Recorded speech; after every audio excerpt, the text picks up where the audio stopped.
Hey guys, Dr. Andy here with AG Thrive, here to help you grow the life, love, family, and success that you want and to thrive by design.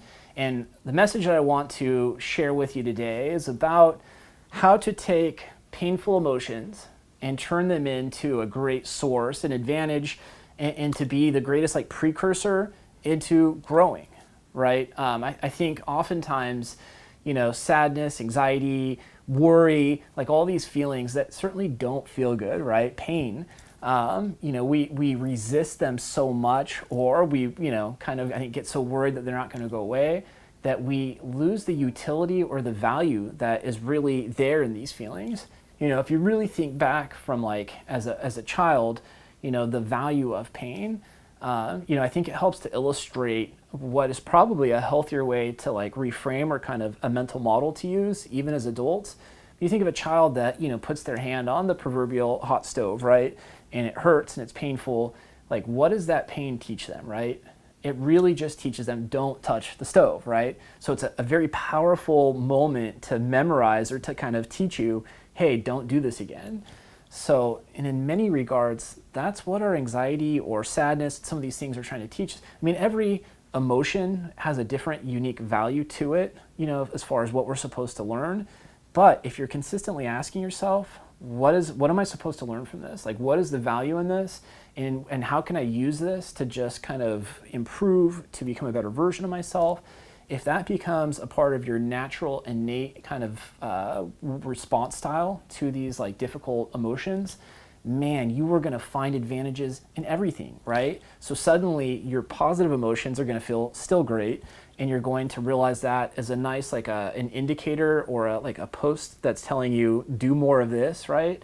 And the negative emotions are going to also tell you, hey, do less of this, or this didn't feel good. Maybe I was out of alignment with my integrity or values. Maybe being around this person doesn't bring out the best in me, and it's an environment that's really unhealthy, and I need to move and find a different environment or person that I feel healthier around.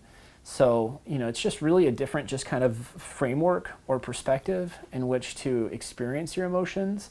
And I think personally, your feelings really are not supposed to be permanent, right? I think nobody stays happy all the time, and anybody that does, that's scary. And it actually wouldn't be a very fulfilling life. You wouldn't have a framework, right, for what happiness was versus sadness. And so people that really allow themselves to feel their emotions and to process that, to learn from it and recognize that all these things are transitory or temporal, and then to kind of learn from each of these things, and to keep kind of realizing, hey, what are the things that help me to feel inspired? What are the things that make me feel excited? And when I'm anxious, the value in that is that your brain's usually trying to protect you from something. So to say, what am I afraid of, right? What is it that's scaring me in this? And is that a legit fear? Is there something where I need to step back and maybe pause and say, is there a different approach?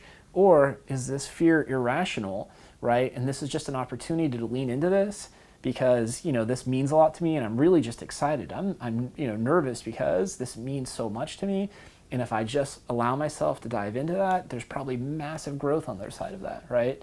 I know the idea of trying to stay in your comfort zone where everything feels safe, and you feel and somehow insulated from sadness and anxiety and worry. I know that's where a lot of people want to stay. But that's actually, in my opinion, the most dangerous place for you to be.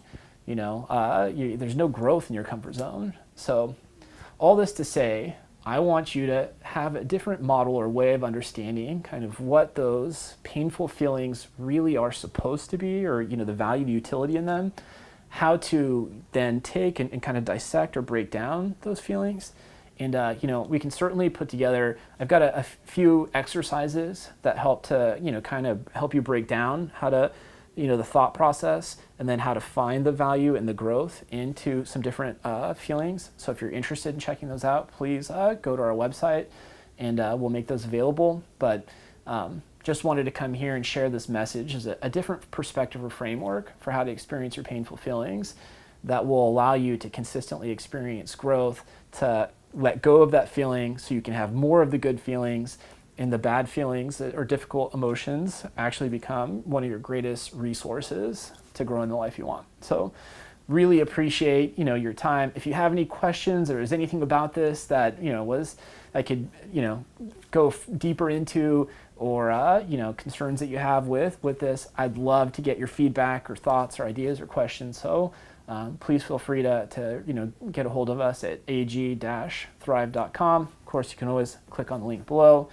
Hope that you just have an amazing, week and month and year ahead in growing the life, love, family, and success that you want, and really choosing to thrive by design. This is Dr. Andy. Thanks.